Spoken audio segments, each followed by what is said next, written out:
स्वागत है आपका महाभारत अनवील्ड के एक और रोमांचक एपिसोड में।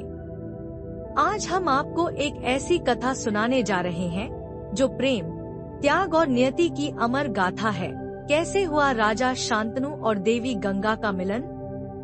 गंगा ने क्यों अपने 7 पुत्रों को नदी में बहा दिया? कैसे जन्म हुआ देवव्रत का, जो आगे चलकर भीष्म पितामह बने? वह कौन सा कठोर व्रत था जिसने हस्तिनापुर के भाग्य को हमेशा के लिए बदल दिया? इन सभी प्रश्नों के उत्तर जानने के लिए हमारे साथ अंत तक बने रहिए। आप देख रहे हैं महाभारत अनवील्ड, जहां हम आपके लिए इस महाकाव्य को एक नए और रोमांचक रूप में प्रस्तुत करते हैं। अगर आपको पौराणिक कहानियां पसंद है, तो हमारे चैनल को सब्सक्राइब करें और घंटी का बटन दबाएं, ताकि आप कोई भी एपिसोड मिस न करें।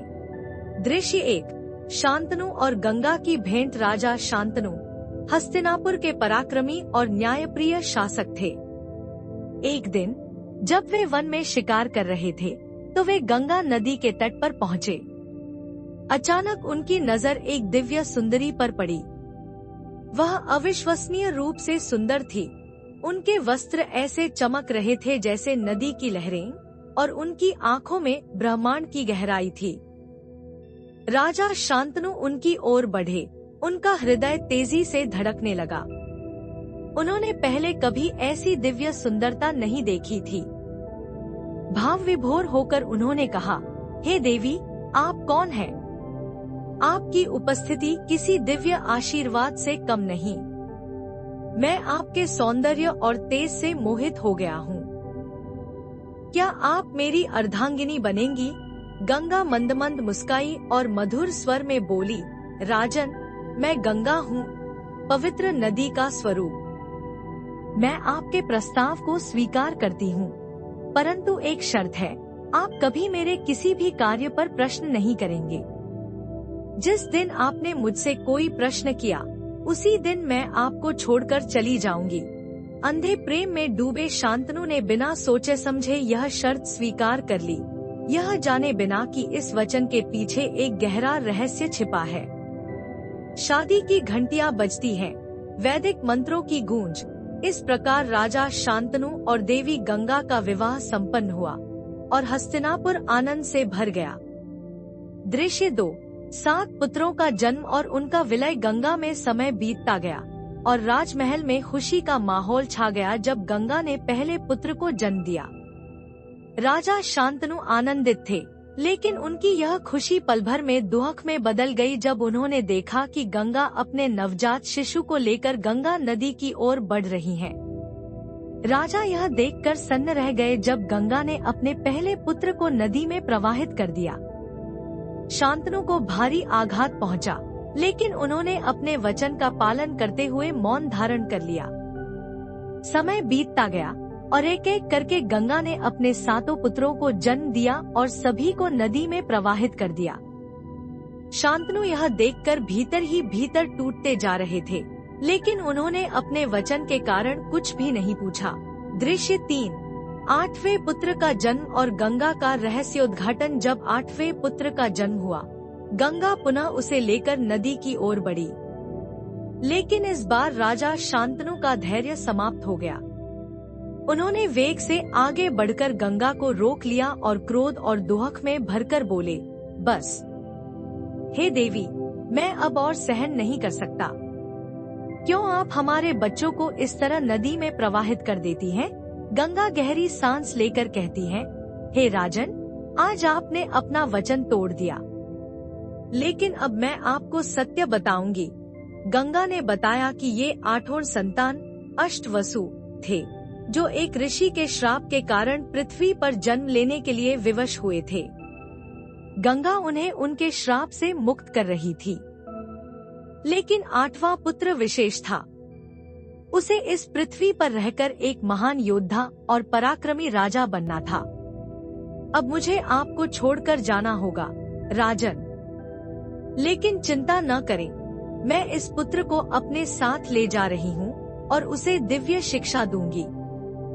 जब समय आएगा, मैं इसे आपके पास लौटाऊंगी। राजा शांतनु ने अपनी प्रियतमा और पुत्र को दूर जाते हुए देखा। उनका हृदय भारी था और हस्तिनापुर का सिंहासन उत्तराधिकारी विहीन रह गया। दृश्य 4, देवव्रत की वापसी और भीष्म की प्रतिज्ञा। वर्षों बाद एक दिन शांतनु नदी के तट पर खड़े थे जब उन्होंने एक दिव्य रथ को आते देखा। उस पर एक तेजस्वी युवा योद्धा सवार था। उसकी भुजाएं बलशाली थी और उसके चेहरे पर अपार तेज था। यह कोई और नहीं बल्कि उनका पुत्र देवव्रत था, जिसे गंगा ने दिव्य शिक्षा प्रदान की थी। गंगा प्रकट होती है और कहती है, राजन, यह आपका पुत्र है। इसे मैंने दिव्य ज्ञान और शस्त्र विद्या में निपुण बनाया है। अब यह आपके साथ जाने के लिए तैयार है। राजा शांतनु अपनी संतान को देखकर भाव विभोर हो जाते हैं और उसे अपने गले लगा लेते हैं। दृश्य 5, शांतनु का सत्यवती से प्रेम। समय बीत चुका था और राजा शांतनु हस्तिनापुर के एक आदर्श शासक बने रहे, लेकिन उनके हृदय में अभी भी गंगा की यादें बसी थी। एक दिन जब वे गंगा नदी के तट पर भ्रमण कर रहे थे, उनकी दृष्टि एक सुंदर युवती पर पड़ी। उसकी सादगी, तेजस्विता और अनोखी सुगंध राजा के मन को मोहने लगी।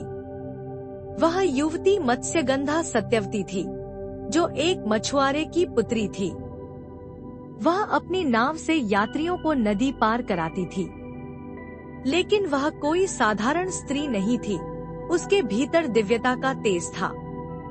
राजा शांतनु उस पर मोहित हो गए और विवाह का प्रस्ताव रखा। सत्यवती स्वयं भी जानती थी कि राजा एक प्रतापी सम्राट है, लेकिन उसने कहा कि निर्णय उसके पिता को लेना होगा। जब राजा शांतनु ने सत्यवती के पिता से विवाह का प्रस्ताव रखा, तो उसने एक शर्त रखी, मेरी पुत्री से जन्मा पुत्र ही हस्तिनापुर का राजा बनेगा, अन्यथा यह विवाह असंभव है। यह सुनकर राजा शांतनु का हृदय भारी हो गया। वे अपने पुत्र देवव्रत भीष्म से अत्यधिक प्रेम करते थे और उसे सिंहासन का उत्तराधिकारी बनाना चाहते थे। इस कठिनाई ने राजा को गहरे द्वंद्व में डाल दिया। दृश्य 6, देवव्रत का बलिदान। राजा शांतनु इस कठिनाई से इतने व्याकुल हो गए कि उन्होंने स्वयं को महल में एकांतवास में डाल लिया। वे ना ठीक से भोजन कर रहे थे, ना राजकाज में रुचि दिखा रहे थे। उनका हृदय दुख से भर चुका था और यह देखकर देवव्रत चिंतित हो गए। देवव्रत ने मंत्रियों से पूछा कि उनके पिता इतने दुखी क्यों हैं। लंबे समय तक किसी ने उत्तर नहीं दिया, लेकिन अंततः एक मंत्री ने सत्य बता दिया। राजा सत्यवती से विवाह करना चाहते हैं, लेकिन उनकी शर्त पूरी करना संभव नहीं है। अपने पिता के दुख को देख देवव्रत स्वयं सत्यवती के पिता के पास गए। उन्होंने कहा, मैं सिंहासन का त्याग करता हूँ। सत्यवती से उत्पन्न संतान ही हस्तिनापुर का राजा बनेगा। लेकिन सत्यवती के पिता को अभी भी संदेह था। उन्होंने कहा, क्या होगा यदि तुम्हारे संतानें भविष्य में सिंहासन की मांग करें? यह सुनकर देवव्रत ने अपनी महान प्रतिज्ञा ली, मैं आजीवन ब्रह्मचारी रहूंगा और कभी विवाह नहीं करूंगा। इस प्रतिज्ञा को सुनकर स्वर्ग भी हिल उठा। देवताओं ने आकाश से पुष्प वर्षा की और देवव्रत को भीष्म की उपाधि दी। जब देवव्रत अपने पिता के पास लौटे और उन्हें बताया कि उन्होंने सत्यवती से विवाह का मार्ग प्रशस्त कर दिया है, तो राजा शांतनु अत्यंत प्रसन्न हुए। लेकिन साथ ही वह अपने पुत्र के त्याग से व्याकुल भी थे। उन्होंने देवव्रत को इच्छा मृत्यु का वरदान दिया। अब वह तभी मृत्यु को प्राप्त करेंगे जब वे स्वयं चाहेंगे। दृश्य 7, भीष्म की प्रतिज्ञा के परिणाम। भीष्म की प्रतिज्ञा के तुरंत बाद सत्यवती और राजा शांतनु का विवाह संपन्न हो गया। समय के साथ सत्यवती के 2 पुत्र हुए, चित्रांगद और विचित्रवीर्य। राजा शांतनु अधिक समय तक जीवित नहीं रहे और उनके निधन के बाद भीष्म पितामह ने राज्य की बागडोर संभाली। हालांकि उनकी प्रतिज्ञा के कारण हस्तिनापुर के भविष्य पर एक भारी बोझ आ गया। भीष्म स्वयं राजा बन सकते थे, लेकिन उन्होंने सिंहासन को सत्यवती के पुत्रों के लिए सुरक्षित रखा। समस्याएं शुरू होती है। चित्रांगद की मृत्यु। सत्यवती के बड़े पुत्र चित्रांगद एक युद्ध में मारे गए। विचित्रवीर्य की दुर्बलता। छोटा पुत्र विचित्रवीर्य कमजोर था और राज्य संभालने में अक्षम था। अब हस्तिनापुर के पास कोई योग्य उत्तराधिकारी नहीं था। सत्यवती ने भीष्म से आग्रह किया कि वे अपनी प्रतिज्ञा तोड़कर विवाह करें, लेकिन भीष्म ने मना कर दिया। यह वही मोड़ था जिसने हस्तिनापुर को एक अंधकारमय भविष्य की ओर धकेल दिया। भीष्म ने एक और बलिदान किया। उन्होंने विचित्रवीर्य के लिए काशी की राजकुमारियों अंबा, अंबिका और अंबालिका का स्वयंवर जीत लिया और उन्हें हस्तिनापुर ले आए। हालांकि आगे चलकर अंबा के अपमान के कारण भीष्म को शाप मिला, जो उनके पतन का कारण बना। दृश्य 8। एक नए युग की शुरुआत। विचित्रवीर्य के निधन के बाद हस्तिनापुर एक बड़े संकट में आ गया। सत्यवती को अब केवल एक ही उपाय दिखा, ऋषि व्यास के माध्यम से नियोग प्रणाली द्वारा हस्तिनापुर के भविष्य को सुरक्षित करना। इस प्रक्रिया से 2 पुत्र उत्पन्न हुए, धृतराष्ट्र जो जन्म से अंधे थे, पांडु जो दुर्बल थे। अब सिंहासन का उत्तराधिकारी चुनना कठिन हो गया। महाभारत की नींव रखी जाती है धृतराष्ट्र के पुत्र कौरव। जब धृतराष्ट्र राजा बने, उनके 100 पुत्र हुए, जिनमें सबसे बड़ा दुर्योधन था। पांडु के पुत्र पांडव। पांडु के 5 पुत्र हुए, जिन्हें हम पांडवों के रूप में जानते हैं। भीष्म पितामह ने दोनों पक्षों की सेवा की, लेकिन उनकी प्रतिज्ञा और कर्तव्य ने उन्हें एक ऐसा योद्धा बना दिया जो हस्तिनापुर की रक्षा तो कर सकता था, लेकिन इसे संकट से बचा नहीं सका। भीष्म पितामह का जीवन एक महान योद्धा और निस्वार्थ सेवक का था, लेकिन उनकी प्रतिज्ञा ने न केवल उन्हें बल्कि पूरे आर्यव्रत को एक ऐसे युद्ध की ओर धकेल दिया जो इतिहास में सबसे विनाशकारी संघर्ष बन गया। संगीत धीरे धीरे समाप्त होता है और एक नए अध्याय की भूमिका तैयार होती है। भीष्म पितामह का जीवन त्याग, कर्तव्य और अटूट संकल्प की अमर गाथा है। उनकी प्रतिज्ञा ने उन्हें अमर बना दिया, लेकिन इसी प्रतिज्ञा ने हस्तिनापुर के भविष्य को एक ऐसी राह पर धकेल दिया जहां अंततः महाभारत का महायुद्ध हुआ। क्या भीष्म की प्रतिज्ञा सही थी? क्या उनका बलिदान हस्तिनापुर के लिए वरदान बना या अभिशाप? यही वह प्रश्न है जो इतिहास के पन्नों में आज भी गूंजता है। आगे की कथा में हम देखेंगे कि कैसे भीष्म पितामह अपनी प्रतिज्ञा पर अडिग रहते हुए भी कौरवों और पांडवों के बीच फंस गए। कैसे धर्म और कर्तव्य की इस टकराहट में उन्होंने अपनी भूमिका निभाई। जानने के लिए बने रहिए हमारे साथ। अगली कड़ी में हम लेकर आएंगे महाभारत की अगली महत्वपूर्ण घटना।